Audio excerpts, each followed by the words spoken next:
आवाज नाही येत आहे. हॅलो.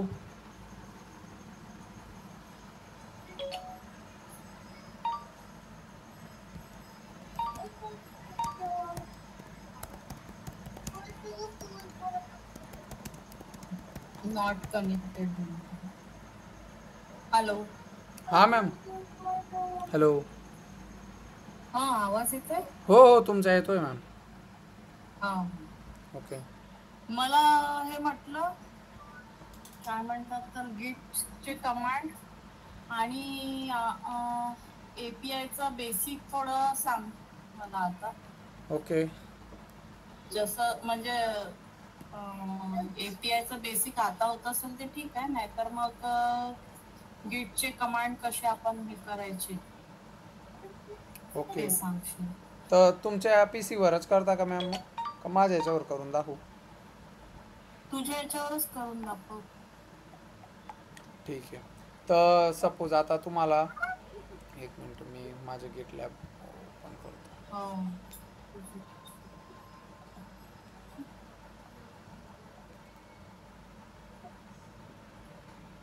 तुझी स्क्रीन शेअर कर. हो हो एक मिनट. हा.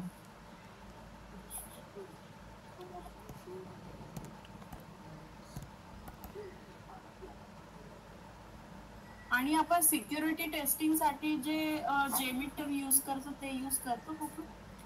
तुला जे येते मीटर जेमीटर बद्दल? तर पायथनमध्ये, आय थिंक पायथन आणि प्ले राईटमध्ये मी यूज नाही केलं आहे अजून. हा हा. जे आपण हे काय म्हणतात तर परफॉर्मन्स टेस्टिंग जे करतो ते कशातून ओके. करते मग तुम्ही? ॲक्च्युली परफॉर्मन्स टेस्टिंग मी बँडविड्थ टेस्टिंग मी आमच्या लोकलला करतो. आमच्या हा हा कंपनीमध्ये एक लोकल सेटअप केलेला आहे. ते हा टर्मिनस थ्रू ॲक्सेस करू शकतो आपण. त्याच्यामध्ये एक प्रोजेक्ट सेटअप केलेला राहतो डेव्हलपरने. बँडविड्थ हा हा. टेस्टिंग म्हणतात त्याला. तर ती बँडविड्थ हा हा. टेस्टिंगचा यूज करून आपण परफॉर्मन्स टेस्टिंग करू शकतो. तर म्हणजे कोणतं टूल नाही आहे त्याच्यासाठी? टूल तर माहीत नाही, कारण की आमच्या कंपनीमध्ये सपोज आता स्क्रीन विजिबल असेल तुम्हाला, तर हे एक हो हो लोकल विजिबल सिस्टम्स, आहे. हे पोर्ट आहे, लोकल पोर्ट हे आम्ही कनेक्ट केलेलं आहे. हा हा. तर लोकल याच्या आय पी. हां लोकल आय पी कनेक्ट केलेली आहे. आणि गिट लॅबला एक कनेक्ट आहे. ओके. आणि गिट लॅबला एक प्रोजेक्ट अच्छा. आधीपासून सेटअप आहे, जो की C D Q L tools या फोल्डरमध्ये, या फोल्डरमध्ये त्याच्यानंतर काही हम्म. कमांड आहेत तुमच्या लायनक्सच्या. Dot E N hmm. V V I dot E N V टाकलं का, तर इथं आम्ही हे चेंज करतो. जी यू आर एल आहे, जी यू आर एलवर आपल्याला परफॉर्मन्स टेस्ट करायची आहे ती, आणि ज्या आमच्या म्हणजे आमच्या प्रोडक्टमध्ये गेटवे आय डी राहते, तर ज्या गेटवे आय डीवर चेक करायची आहे ती. ओके. एस्केप केलं, कोलन टाकलं, डब्ल्यू क्यू केलं, सेव्ह होऊन जातं ते. त्याच्यानंतर त्या डिटेल पाहायचे असतील तर cat dot E N V. Okay. तर cat dot E N V टाकलं का त्या डिटेल आपल्याला दिसून जातं की कोणत्या डिटेल आपण टाकलेल्या आहे. मग बँडविड्थ टेस्टसाठी एक कमांड आहे. आता ही ही ही जी कॉमन राहील तुमच्या बँडविड्थ टेस्टसाठी. आणि मग तुम्हाला कशावर हा हा. करायची ते डिव्हाइसचं आय डी, आणि त्याच्यानंतर पॅकेट हम्म. साईज राहते ही. काहीतरी स्पेसिफिक पॅकेट साईज राहते. अच्छा. कमी 23 राहते, जास्त हम्म. मग 128 64. जसं तुम्हाला आता हम्म. कन्व्हिनियंट आहे तसं पॅकेट साईज. आता मी सहसा 23 आणि 128वर चेक करतो. मग त्याच्यानंतर तुम्ही डबल अच्छा. डबल एंटर केलं तर ते चालू होऊन जातं चेक करायला परफॉर्मन्स टेस्टिंग. ओके. आणि मग तुम्ही जर कंट्रोल सी केलं तर इथं तुम्हाला दिसून जातं हम्म. की 0 पॅकेट ड्रॉप आहे. एट एट एट पॅकेटमधून 0 ड्रॉप आहे, म्हणजे 0% आपले पॅकेट ड्रॉप्स आहे. म्हणजे हे जे डिव्हाइस आहे हे स्टेबल आहे, असं चेक करतो ॲक्च्युली आम्ही. अच्छा. नाही हां. म्हणजे आपली जर कोणती वेबसाईट आहे ती किती युजर वन टाइमला यूज करू शकतात, ते जर करायचं राहिलं तर मग ते नाही होत. ते पण ॲक्च्युली ह्याच्यातच होते का? हां ॲक्च्युली सेम काइंड करावं लागेल, कारण की बँडविड्थ टेस्ट म्हणजेच परफॉर्मन्स टेस्ट राहते. तर सपोज आता हो इथं हो. आलं असतं की 10 पॅकेट ड्रॉप्स फ्रॉम 100, तर म्हणजे 10% पॅकेट हम्म. ड्रॉप्स आहे, म्हणजे आपलं काहीतरी त्या डिव्हाइसवर जे युजर किंवा जे लोक कनेक्ट आहे तर त्यांना प्रॉब्लेम फेस, हम्म. म्हणजे स्लो चालतं आहे बा, परफॉर्मन्स स्लो आहे त्याच्या, असं की सम पॅकेट्स ड्रॉप अच्छा. होत आहे असं. हम्म. हम्म. म्हणजे त्याच्या वेगळ्या. आणि जे आपण हा, हां. बोल. हां मॅम बोला. आणि जे आपण इन्स्पेक्ट केल्यानंतर जे नेटवर्क मध्ये आपण चेक करतो. ओके, हां, ते पण करता येतं, पण ते त्याच्यामध्ये आपण मॅन्युअल काय काय राहणार ते. करतो? ते मॅन्युअल राहणार. त्याच्यामध्ये तुम्ही सपोज हो, आता मॅन्युअलच राहते. पण फ्लिपकार्टच्या त्याच्यामध्ये आपण वेबसाईटला काय गेलो. काय करू शकतो? हो, हो, मी सांगतो बघा. फ्लिपकार्टच्या वेबसाईटला गेलो हं, आपण सपोज. हां, हं, एक तर आधी इलिमेंट राहतं. ओके, इलिमेंटमधून तुम्हाला हे पेज भेटून हे जे यू आय आहे, यू आय थिंग्स तुम्ही चेक करू शकता की कसा कोड लिहिलेला आहे, कशावर लिहिलेला आहे. ओके, मी हं, तुम्हाला हं, आता बघा, आता तुम्हाला हे हे इमेज चेक करायचं आहे, तर इथं ह्या ॲरोवर क्लिक करायचं. इमेजवर तुम्ही गेले, हे आता हे मिनिट्सवर हं. तुम्ही इथं क्लिक केलं तर इथं आपोआप तुम्ही त्या कोडवर येऊन लागणार. ओके, या मिनिट्सवर आले. बरोबर. आता इथं तुम्हाला हां, मिनिट्सच्या जागेवर पराग केलं, एंटर केलं, तर हे हं, बघा इथं पराग चेंज होऊन गेलं. बरोबर, म्हणजे हे हां, आपण डेव्हलपर काय आहे की सगळं आता डायरेक्ट कोडमध्ये करून आणि कोड मर्ज नाही करत बसत. हे छोट्या छोट्या गोष्टी. आता हां, इथं पराग नाव कसं वाटेल, आता तुम्ही जे सांगितलं की पराग ठीक आहे रे, पण तू जे पराग पाटील केलं, Parag Patil is a software ENGINER engineer केलं, आणि मग कसं वाटेल ते एवढं मोठं नाव कसं वाटेल, तर ते सुद्धा इथून आपण करू हां, शकतो. हां, ओके, तर हे ह्या गोष्टी आहेत. हे इलिमेंट नावाचा प्रकार आहे. त्याच्यानंतर कन्सोलमध्ये हां, ज्या सगळ्या म्हणजे बॅकएंडला गोष्टी चालतात त्या दाखवलेल्या हं, राहतात. हे मोस्टली कन्सोल वगैरे हे सगळ्या गोष्टी ना मोस्टली डेव्हलपर यूज करतात. पण आपण पण हां, चेक करू शकतो की काय फेल तर नाही होते. जसं बघा इथं फेल टू हां, लोड रिसोर्स आलं, म्हणजे आपण हां. ते त्याला रिपोर्ट करू शकतो की बो ही एपीआय हां, ही गोष्ट फेल होते, तर एपीआय तुम्ही चेक करू शकता. येस, 406 म्हणजे ते सर्व्हर रिस्पॉन्स हां, करेक्ट. झालं. तर असं तुम्ही हं, करू शकता. त्याच्यानंतर हां, नेटवर्क टॅब एक महत्त्वाची आहे. नेटवर्कमध्ये तुम्ही हं, स्टार्टिंगला जे हे गेले नेटवर्कच्या याच्यामध्ये, तर हं, तुम्हाला इथं सगळ्या ए पी आय दिसतील, सगळ्या टोटल. टोटल म्हणजे ह्या पेजला जर तुम्ही रिलोड करणार ना ह्या पेजला, तर ह्या पेजवर हं, जितक्या येणार तितक्या सगळ्या ए पी आय दिसतील. ओके, जर तुम्हाला एक स्पेसिफिक ए हं, पी आय स्पेसिफिक गोष्टावर जाता आणि ती ए पी आय बघायची, तर आधी बघा हे इथं जे आहे ना इथं क्लिअर करून द्यायचं.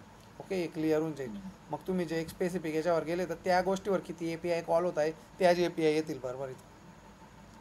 ओके, मग तुम्ही अच्छा. चेक करू शकता की कोणती फेल तर नाही होते, सगळ्या ए पी आय बरोबर येत आहे का, येत आहे नाही येते, असं दॅट काइंड ऑफ. ओके, हं, त्याच्यानंतर आता सपोज एखादी ए पी आय, ओके, आपण जर घेतली ही वाली ए पी आय घेतली, हां, सपोज हं, फायरबेसवाली A P I, Firebase fetch.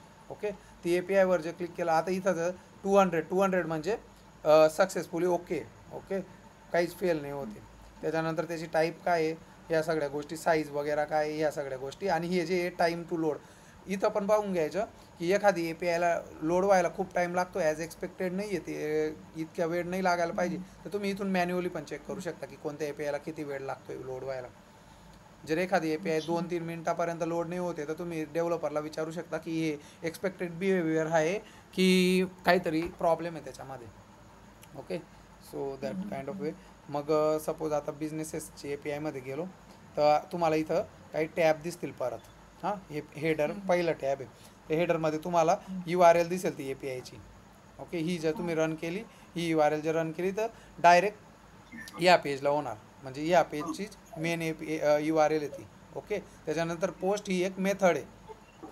हं. जेव्हा तुम्ही थोडंसं पोस्टमॅनबद्दल शिकणार किंवा ए पी आय वगैरेबद्दल शिकणार ना, तर ए पी आयमध्ये वेगळ्या वेगळ्या मेथड राहतात रिक्वेस्टच्या मेथड, जसं हां, गेट आहे, हां. पोस्ट आहे, गेट त्याच्यानंतर डिलीट पोस्ट आहे, असं. हां, वगैरे. तर ह्या सगळ्या मेथड आहे. तर ही जी ए पी आय आहे ही पोस्टची. ओके, त्याच्यानंतर हं, स्टेटस कोड म्हणजे 200 म्हणजे ओके. ओके, हं. त्याच्यानंतर हे रिमोट हां, ॲड्रेस वगैरे हे सगळ्या गोष्टी आहेत. हं. आणि हे म्हणजे कुकीज वगैरे हे सगळ्या गोष्टी तुम्ही एक्सप्लोअर करू शकता. मेन गोष्टी याच आहे, याच तुम्हाला लागतात.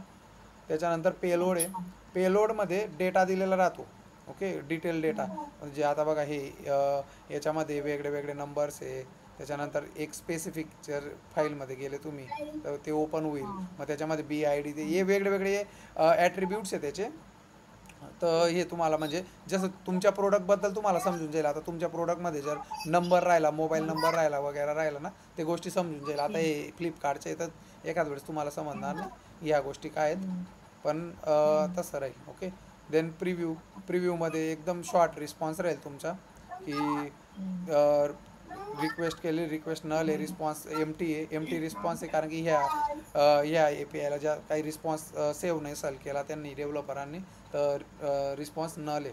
ओके, प्रिव्ह्यूमध्ये. ओके, देन तुम्ही जे पूर्ण रिस्पॉन्सवर आले तर इथं इथं ॲक्च्युअल रिस्पॉन्स दिसतो. आता मी तुम्हाला एखादी APIचा रिस्पॉन्स जो असेल, ओके, तर ही API मॅपवाली API. तर मॅपवाली APIमध्ये सगळे ॲट्रिब्यूट आलेले. आता रिस्पॉन्स काय, तर तुम्हाला इथं समजून जाईल की जर फेल झाली तर काय फेल होते. आता एखादी फेल तर नाही होणार इथं. फेलचं एक्झाम्पल तुम्हाला देऊ तर ऑफिस इन्स्पेक्ट नेटवर्क. तर ओके, हे बघा, ही जी API आहे ना, ही फेल झालेली 409 एरर आहे. ओके, तर रिस्पॉन्समध्ये तुम्हाला दिसून जाईल की नो ॲक्टिव्ह टायमर फाउंड. तर का बं फेल होते, आणि कोडमध्ये ई नॉट एक्झिस्ट म्हणजे हे जे ॲक्टिव्ह टायमर हे एक्झिस्ट नाही करत आहे. तर तुम्ही जेव्हा रिपोर्ट करणार ना हा बघ की हे API फेल होते, तेव्हा ते विचारणार तुम्हाला. म्हणजे मोस्टली नाही विचारू शकत, पण काही डेव्हलपर विचारतात की तुम्ही इन्स्पेक्टमध्ये चेक केलं का, त्याचा रिस्पॉन्स चेक केला का, काय फेल होतं आहे नेमकं. तर तुम्ही हा रिस्पॉन्स त्यांना टाकू शकता की हे गोष्टी फेल होते, मग ते बघून घेणार. बाकी हे टायमर कुकीज वगैरे तर कॉमन आहे. तर हे रिस्पॉन्स आणि हेडर हे मेन राहतं तुमच्या इन्स्पेक्ट याच्यामध्ये. ओके, मध्ये एरर आहे म्हणजे काय झालं, म्हणजे त्याच्यामध्ये आता ही API तर फेलच होते ना. ही जी API आहे ना, ही फेल होते. रिस्पॉन्समध्ये बघणार तर नोट ॲक्टिव्ह टायमर फाउंड. जर ॲक्टिव्ह टायमर फाउंड झाला असता तर API फेल नसती झाली. आणि ई नॉट एक्झिस्ट म्हणजे ते ई नॉट एक्झिस्ट ना मॅम, तो मेसेज आहे पर्टिक्युलर, प्रत्येक API मध्ये वेगळा वेगळा राहतो. तर आमच्या डेव्हलपरांनी ते दिले असेल तर ते येत आहे तिथं. बस तुम्हाला म्हणजे ते तुम्हाला नाही पण समजलं ना, तुम्ही रिस्पॉन्स डेव्हलपरला सेंड केला ना, त्यांना लगेच समजून जाईल कारण की त्यांनीच डेव्हलप केलेलं आहे ते. ओके, तर हे तुमचं इन्स्पेक्ट करून गोष्टी. परफॉर्मन्समध्ये तुम्ही एक स्पेसिफिक बघू शकता या पेजचा परफॉर्मन्स. ओके, की या गोष्टीत या तुम्ही एक्सप्लोअर करू शकता एक एक गोष्टी. त्याच्यानंतर एक मेन गोष्ट ॲप्लिकेशन पण राहते. ॲप्लिकेशनमध्ये मग तुम्हाला लोकल स्टोरेज वगैरे राहतं. तुम्ही इथून क्लिअर कॅशे करता ना कुकीज वगैरे, तसं तुम्हाला इथून पण करता येतं. प्रायव्हेट टोकन विकन हे सगळं इथं दिलेलं राहतं. पण याच्यामधून तुम्हाला काय गोष्टी करायच्या काय नाही गोष्टी करायच्या या व्हॅरी राहतात प्रत्येक याच्यासाठी. प्रत्येक प्रोडक्टसाठी वेगळ्या वेगळ्या गोष्टी राहतात की काही काही प्रोडक्टमध्ये कॅशे राहतं, कशामध्ये नसेल, असं कुकीज वगैरे. या कुकीज असं या इन्स्पेक्टमध्ये जाऊन कन्सेप्ट आहे या सगळ्या. इन्स्पेक्ट आणि इन्स्पेक्टला काही लोक डेव्हलपर मोड पण म्हणतात. जर तुम्हाला कोणी सांगितलं की डेव्हलपर मोडमधून चेक करून घ्या असं, तर डेव्हलपर मोड नथिंग बट इन्स्पेक्टच राहतं ते.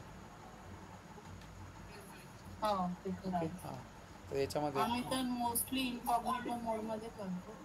हा, इनकॉग्निटिव्ह मोडमध्ये पण इन्स्पेक्ट राहतच ना. इन्स्पेक्ट राहतो. तर मग मी तुम्हाला जसं सांगितलं होतं, आता मी तुम्हाला पण प्रॉब्लेम असा आहे, मी तुम्हाला काही रन करून दाखवू शकतो पण ब्रांच बनवू नाही शकत कारण की रिअल टाईम आहे ना. मी जे ब्रांच बनवलं तर मला समोरच्यांना ॲन्सर द्यावं लागतं. आता सपोज काही बेसिक आहे, आता तुम्ही कोणत्या ब्रांचमध्ये हे जे चेक करायचे तर गिट बेसिक ब्रांच. आता बघा मी मेन ब्रांचमध्ये. ओके, आता तुम्हाला सपोज एक आपण एक्झाम्पल घेऊ. तुम्ही आता गिट हबला जाणार किंवा गिट लॅबला जाणार. ओके,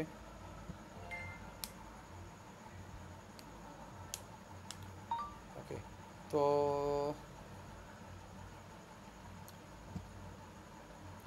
तर इथं वेगळ्या वेगळ्या ब्रांचेस राहतील तुम्हाला. जी ब्रांचचा पूल घ्यायचा आहे किंवा मेन ब्रांचचा पूल घ्यायचा आहे. ओके, इथं वेगळ्या वेगळ्या ब्रांचेस राहतील. तुम्ही ही लिंक तुम्हाला तुमच्या पर्टिक्युलर याच्यासाठी असेल प्रोजेक्टसाठी. तर इथं आता मेन ब्रांच आहे कारण की मी तुम्हाला मागच्या वेळेस जेव्हा दाखवलं होतं तेव्हा इथं एक ब्रांच अजून होती. आता मी ती मर्ज करून दिली, म्हणजे मी मर्ज रिक्वेस्ट टाकली होती, डेव्हलपरने ती ॲक्सेप्ट केली आणि ती मेनमध्ये मर्ज झाली. एक लक्षात ठेवायचं की कधी बी आपली जी जुनी ब्रांच राहते ती मेनमध्ये मर्ज झाल्यावर ती ब्रांच डिलीट करून द्यायची, कन्फ्युजन नाही होत. ओके, तर ही मेन ब्रांच आहे. हिचं जर तुम्हाला पूल घ्यायचं एक नवीन ब्रांच जर बनवायची आहे म्हणजे स्टार्टिंग पासून काय प्रोसेस राहते त्याची? स्टार्टिंग पासून प्रोसेस गिटहबला हम्म. गिटहब तर गिटहबमध्ये ना मॅडम स्टार्टिंग पासून तर प्रोसेस म्हणजे अशीच राहणार की तुम्ही पहिले डेव्हलपरला किंवा जो तुमचा कन्सर्न व्यक्ती राहील ना त्याला तुम्ही विचारणार की प्रोजेक्ट कुठे सेटअप आहे आपला. सपोज आता माझे हे खूप सारे प्रोजेक्ट आहेत. ओके, रिझ्युमे किंवा हे रिझ्युमे सोडून ऑटोमेशन टेस्ट केस पोर्टफोलिओ. ओके, सपोज हा पोर्टफोलिओ आहे. हां, हा पोर्टफोलिओचा प्रोजेक्ट आहे माझा. हा. ओके, हा. तर पोर्टफोलिओचा प्रोजेक्ट आहे. त्याच्यानंतर फर्स्ट तुमची काय राहणार, ही एकच ब्रांच आहे त्याची. Okay, main branch. हां, तर ती मेन ब्रांच इथं कोडवर क्लिक करून इथून तुम्ही ही लिंक कॉपी करणार. ओके, ही लिंक कॉपी करणार. तुम्ही हा. तुमच्या व्ही एस कोडमध्ये जाणार. व्ही एस कोडमध्ये तुम्ही टाकणार गिट क्लोन. ओके, आणि ती लिंक पेस्ट करून देणार. तुम्ही जसं एंटर हिट केलं ना की मग तुमची ती जी फाईल आहे ना, जी फोल्डरमध्ये जितक्या पण फाईल आहेत ना, त्या सगळ्या गोष्टी तुमच्या व्ही एस कोडमध्ये येऊन लागणार, ज्या फोल्डरमध्ये तुम्ही ती क्लोन करणार. अच्छा.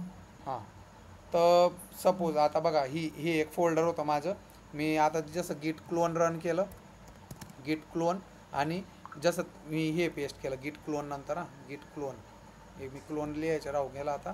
तर गिट क्लोन नंतर हे जसं मी रन करणार ना, तर तेव्हा तुम्ही वाटलं स्टेप लिहून घ्या. तिथे फोल्डर येऊन जाईल. तर तिथं हा, हे फोल्डर येऊन जाईल. आपोआप हे जे माझं QL API टेस्ट आहे ना, हे फोल्डर आहे ना हा. माझं. या फोल्डरमध्ये आपोआप हा. सगळ्या फाईल याच्या राईट साईडच्या फाईल दिसत आहेत ना तुम्हाला, या सगळ्या आपोआप येऊन लागणार. ओके, मग तुम्हाला त्या फोल्डरमध्ये मग तुम्हाला चेंजेस करायचे. चेंजेस म्हणजे तुम्ही नवीन फाईल ॲड करताय, नवीन फाईल डिलीट करताय, वगैरे वगैरे. ओके, तर मग तुम्ही आधी चेक करून घ्यायचे गिट ब्रांच रन करायच्या बघून घ्यायचे. तुम्ही मेनमध्ये राहणार 100%, कारण की तुमच्या अजूनपर्यंत त्याच्यामध्ये वेगळी ब्रांचच नाही आहे, तुमचं मेन फोल्डर आहे. ओके, तुम्ही जे क्लोन केलेलं आहे, हां, ते क्लोन केलेलं आहे मेनमध्ये आले. त्याच्यानंतर तुम्हाला आता पुढची कमांड रन करायची आहे की तुम्हाला नवीन ब्रांच क्रिएट करायची, जशा मी तुम्हाला ह्या सगळ्या गिटच्या कमांड सेंड करून दिलेल्या आहे. हां, या पहिले तर गिट क्लोन करून घेतली तुम्ही. ओके, गिट क्लोन नंतर तुम्हाला त्या स्पेसिफिक फोल्डरमध्ये जायचं आहे, तर या फोल्डरमध्ये. ओके, तर मग आणि फोल्डरचं नाव सपोज जे असेल ते एंटर केलं तर त्या फोल्डरमध्ये तुम्ही येऊन लागणार. जसं हे मी आता QL API टेस्टमध्ये, सपोज मी तुम्हाला बाहेर जाऊन दाखवतो. आता मी आता पराग पाटीलमध्ये. ओके, आता मी QL API टेस्ट केलं, एंटर केलं. आता मी QL API टेस्टमध्ये आलो. ओके, या फोल्डरमध्ये येऊन लागलो. आता तुम्हाला नवीन ब्रांच क्रिएट करायची. तर नवीन ब्रांच क्रिएट करायसाठी मी तुम्हाला ही कमांड दिलेली. ओके, गिट चेकआउट -B आणि ब्रांचचं तुम्हाला जे नाव ठेवायचे ते. ओके, गिट चेकआउट -B केलं आणि ब्रांचचं जे नाव ठेवायचं ते केलं, एंटर हिट केलं, तर तुम्ही ती ब्रांच आपोआप कुठे क्रिएट होईल, इथं क्रिएट होईल, इथं. ओके. ओके. हां, तर एक मिनिट, लेट्स ट्राय. मी तुम्हाला एक वाटल्यास ना, new window, new file. Okay okay okay okay, new file. Okay, open, downloads, desktop, new folder,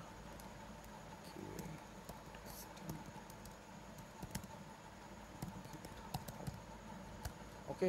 आता सपोज हे फोल्डर मी ओपन केलं, मी तुम्हाला लाईव्ह करून दाखवतो, जर तुम्हाला नाही होत असेल, समजत असेल तर.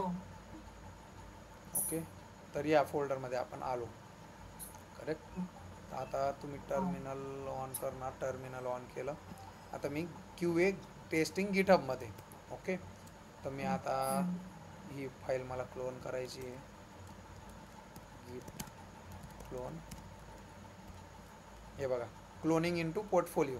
ओके, मी जसं तुम्हाला सांगितलं होतं, गिट क्लोन केलं, त्याच्यानंतर ही वेबसाईट टाकली, तर आपोआप क्लोन होऊन गेलं. माझ्या इथं तुम्हाला सगळं येऊन लागलेलं आहे, दिसतंय आता हे ना. हे पोर्टफोलिओ दिसतंय का तुम्हाला? हे पोर्टफोलिओ आधी नाही होतं, आता आलेलं आहे ते, बरोबर, कारण की मी क्लोन केली ती. हां, आता सपोज मला पोर्टफोलिओमध्ये म्हणजे या फोल्डरमध्ये जायचे, पोर्टफोलिओमध्ये CD PORT पोर्ट. ओके, तुम्ही पोर्टफोलिओ एंटर केलं, त्या फोल्डरमध्ये येऊन लागले. हां, तुम्हाला जे बाहेर जायचे परत CD डॉट डॉट बाहेर चालले गेले, परत QA टेस्टिंग गिटहबमध्ये आले. ओके, तर तुम्ही आता नवीन इथं फाईल ॲड केली. हां, टेस्ट डॉट PY पायथनची फाईल ॲड केली. हां, पायथनमध्ये तुम्ही एक प्रोग्राम लिहिला, print hello word. Okay, hello word program लिहिला, करेक्ट. तर आता तुम्हाला तो हॅलो वर्ड जो प्रोग्राम आहे, म्हणजे आता मी तुम्हाला एक्झाम्पलसाठी एकच सांगितलेलं आहे, पण तुम्ही खूप साऱ्या फाईल करून घेतल्या. हो हां, एक मिनटं मॅम. हो.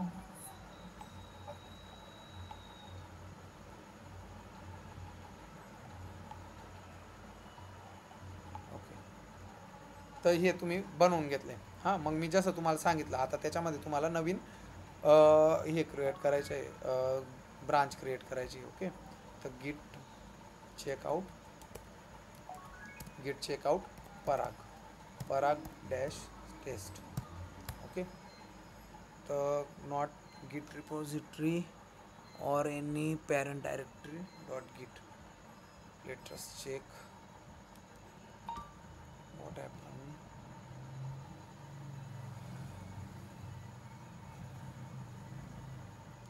ॲक्च्युली फर्स्ट टाइम तुम्ही जेव्हा गिटहबचे हे करणार ना, तुम्हाला सगळा सेटअप करावा लागेल.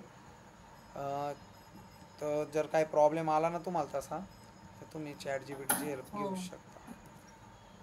पोर्टफोलिओ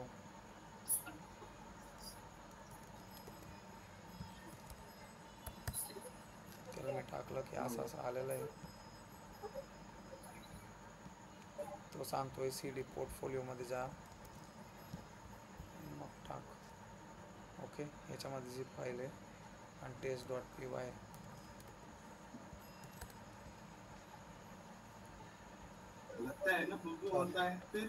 आता मी ॲक्च्युली मी फोल्डरमध्ये नव्हतो म्हणून मला बनवता नाही येत होतं.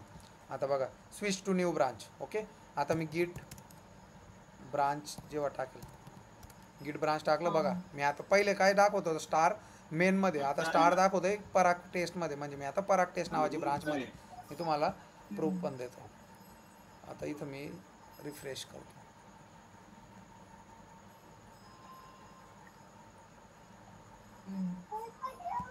File add.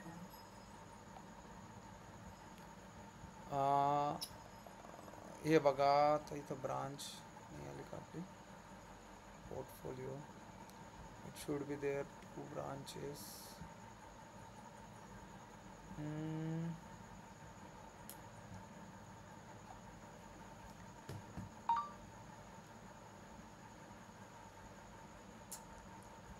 New branch create झाली आहे, इथं दिसत का नाही आहे. ओके, इथं डिफॉल्ट एकच ब्रांच दिसते.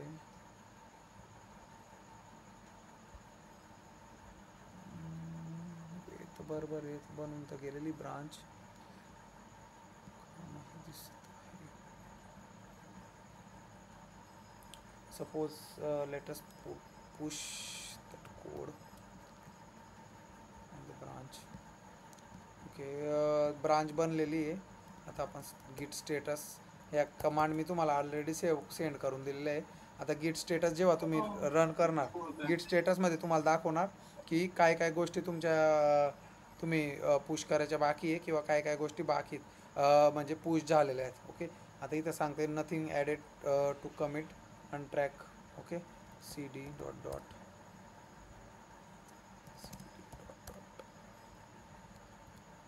स्टेटस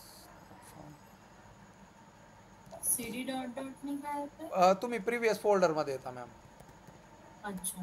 हां, जर तुम्हाला फोल्डरमध्ये जायचे तर CD आणि फोल्डरचं नाव, पण प्रिव्हियसमध्ये यायचे तर CD डॉट डॉट. ओके, हां, तर ब्रांच तर तुमची दिसते गिट ब्रांच टेस्टमध्ये. तर सपोज नेक्स्ट कमांड आपण रन केली, गिट add.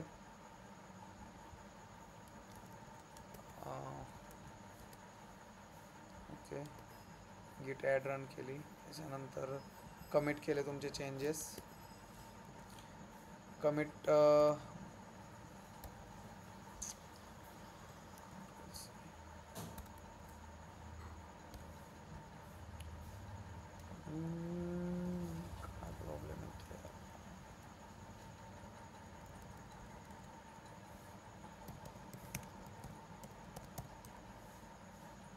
Waiting for okay. So मग आता गिट कमिट करतोय ना, तर ते सांगताय की changes to be committed file new file test file. Okay, तर कमिट म्हणजे पुश करताय तुम्ही चेंजेस. ओके, ते चेंजेस पुश करायसाठी तुमचे आता तुमच्या फोल्डरमध्ये एकच चेंज आहे, test dot P Y. Okay,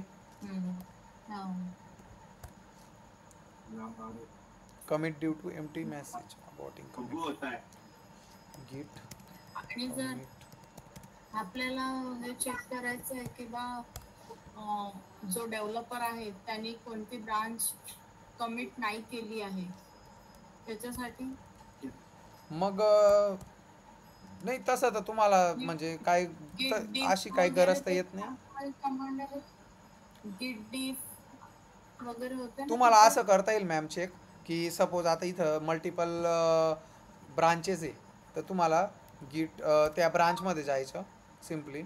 त्या ब्रांचमध्ये गेल्यावर तुम्हाला बघा आता जसं मी इथं चेक केलं गिट स्टेटस, तर इथं दाखवत आहे की वन फाईल चेंज, आणि वन फाईल चेंज झालेली आहे आणि ती पुश करायची बाकी. जर पुश पहिल्यापासून झाली असती ना, तर ते इथं असं आलं असतं की इथं जसं आलं होतं ते की nothing added to commit. Okay, असं येईल. पण तिथं ज्या काही फाईली आल्या म्हणजे एक पण फाईल आली तर समजून घ्यायचं की काहीतरी कमिट करायचं बाकी.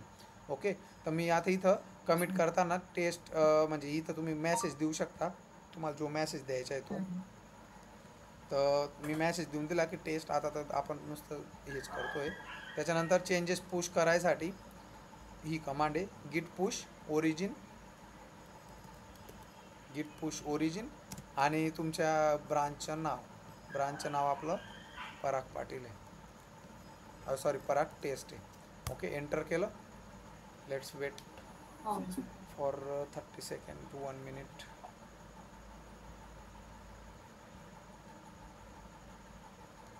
बघा, तर वन फाईल चेंज आणि create mode test dot P Y. Okay, आता मी जर नाही थांबा, आता हे होत आहे वाटतं, पुश व्हायला टाईम घेत आहे ते.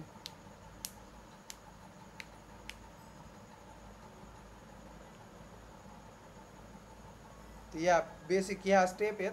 तुम्ही ना एकदा मी म्हणून तुम्हाला सांगतो, तुमच्या याच्यावरचं ट्राय केलं असतं ना, हे तुम्ही म्हणजे बघून तर आम्ही तर रोज बघत राहतो, पण जोपर्यंत आपण स्वतः ट्राय करत नाही ना, प्रॉब्लेम येणार. मला अजून पण येतात की कन्फ्लिक्ट येऊन लागता, ब्रांच क्रिएट होत नाही नीट, किंवा मल्टिपल ब्रांच क्रिएट होऊन जाता. मल्टिपल ब्रांच क्रिएट झालं तर प्रॉब्लेम येणार तुम्हाला, कारण की त्याला सेम सेम नावाच्या 2 ब्रांच भेटून जातील. असं काही गोष्टी झाल्या ना तर तुम्ही मला विचारू शकता. नाही तर बघा सिम्पल आहे, जर असं काही बी प्रॉब्लेम आला ना, एरर येतो तुम्हाला, एरर कॉपी करायचा, ChatGPTला पेस्ट करायचा, AIचा यूज करायचा. ChatGPTला तुम्ही सांगितलं एरर सहित टाकलं तर ते तुम्हाला देऊन देईल की काय एरर आहे. ते तुम्हाला सांगणार की तुम्ही असं लिहिलेलं आहे. ते जे गिट हब जे आहे ते इन्स्टॉल करते. गिट हब इन्स्टॉल नाही मॅम, गिट हबला प्रोफाईल बनवावी लागते. तर गिट हबला तुम्ही प्रोफाईल बनवा. गिट हब म्हणजे इतक्यात तर तुमची प्रोफाईल बनली पाहिजे होती, कारण की गिट हब हे ना म्हणजे एकदम बेसिक कन्सेप्ट आहे. जर तुम्हाला प्रोजेक्ट स्टोअर करताय तुम्ही, कारण की कुठे बी तुम्ही इंटरव्ह्यूला जाणार, तिथं जर तुम्हाला विचारलं ना की प्रोजेक्ट तुमचा केलेला आहे तुम्ही असं तसं, तर तुम्ही सांगणार की हो. मग ते विचारणार कुठे तुमचा प्रोजेक्ट, तर तुम्हाला गिट हबची लिंक द्यावी लागणार. हां, गिट हब ही बेसिक कन्सेप्ट आहे प्रोजेक्टसाठी. आता मी तुम्हाला जसे माझे ही प्रोफाईल आहे माझी, ही प्रोफाईलमध्ये गेलो. गिट हब काय नाही शिकायचं एवढं हे नाही. वाटल्यास तुम्ही ट्राय करा, नाही समजलं तर मी पण सांगून दिली. बेसिक प्रोफाईल राहते, ही मी सेटअप केलेली आहे. तुम्हाला सेटअप करावी लागेल ही सगळ्या गोष्टी.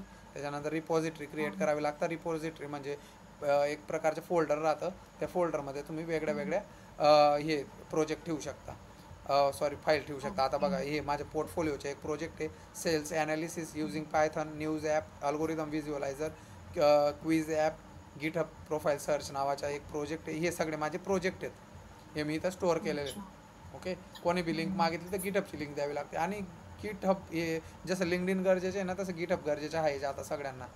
तुम्ही प्रत्येक तुमच्या रिझ्युमेमध्ये गिट हब टाकणं मस्ट आहे.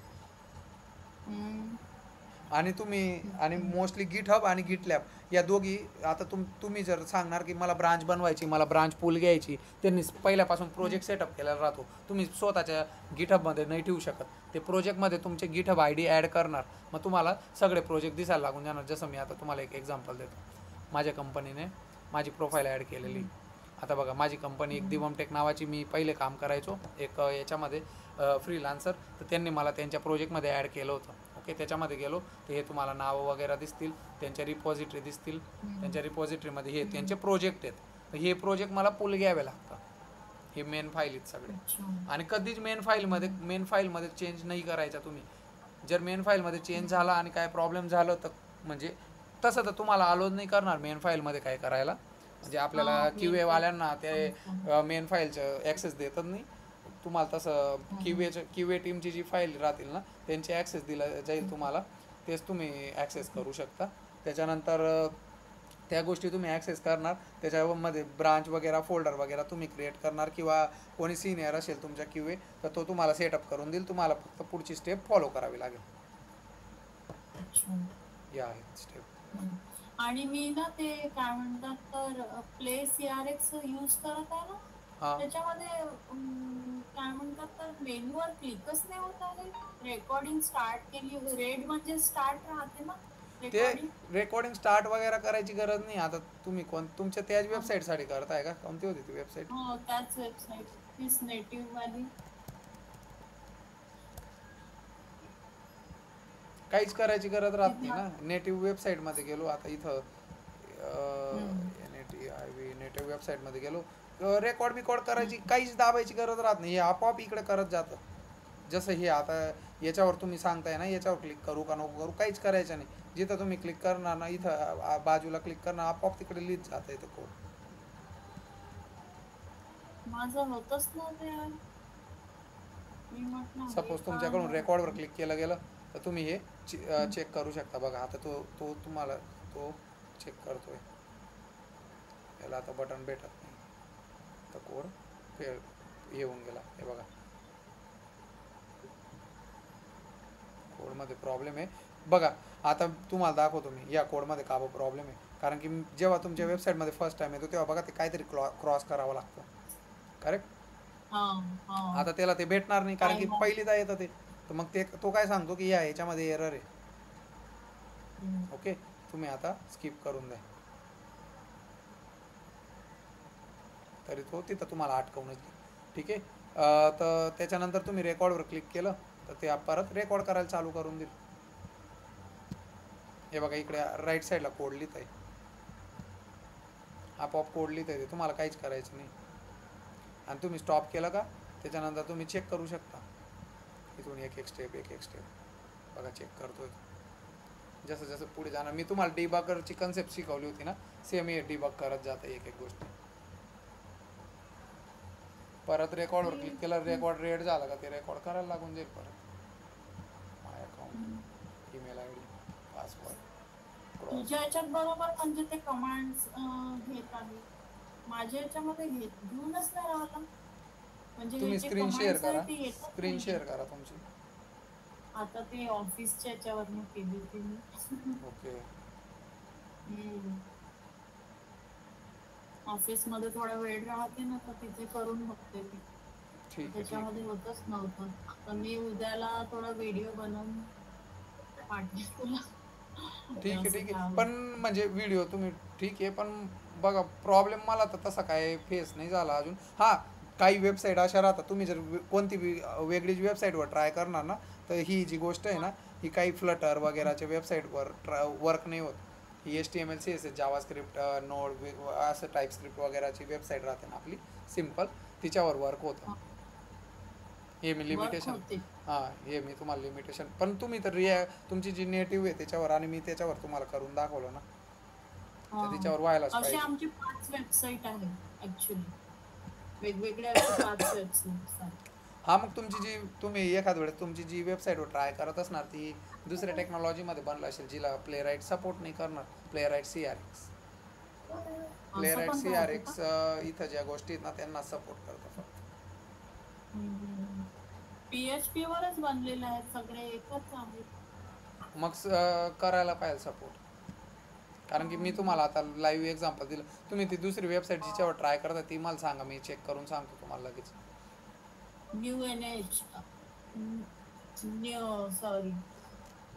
New assignment help. स्पेस देशील? अरे थांब ना बेटा, याला घेऊन जा.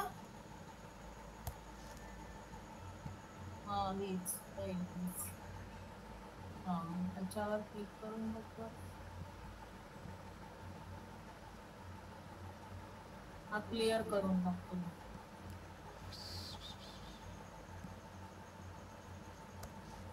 हे बघा, इकडं वेबसाईटचं नाव आलं, त्याच्यानंतर हे मी पॉपअप बंद केलं, त्याच्यानंतर असाइनमेंट. हे काय मॅम वर्क तर होत आहे. हो तुझ्या ह्याच्यात कसं काय होतंय, माझ्या ह्याच्यात का नाही होतंय? ते तर काय सांगू शकत नाही मी. प्लेराईट CRS हाच मी इन्स्टॉल केला, त्याच्या व्यतिरिक्त आणखी काही इन्स्टॉल करावं लागते का? नाही नाही, एकच तेच इन्स्टॉल केलं, तेच मी तुमच्या समोर चालवतोय ना. बरं.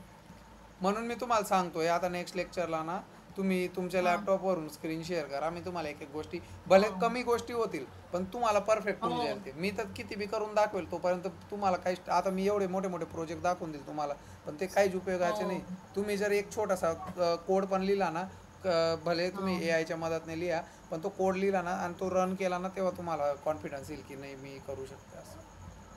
हो ठीक आहे ना. हम्म. नेक्स्ट आपण तसंच करूया. मी माझ्या या लॅपटॉप मध्ये सगळं इन्स्टॉल करते हम्म. आणि मग तसं सांगशील मला. हो हो ठीक आहे. नक्की हो. ठीक आहे तसं. Okay. Okay thank you. Ma'am, thank you, bye. Bye.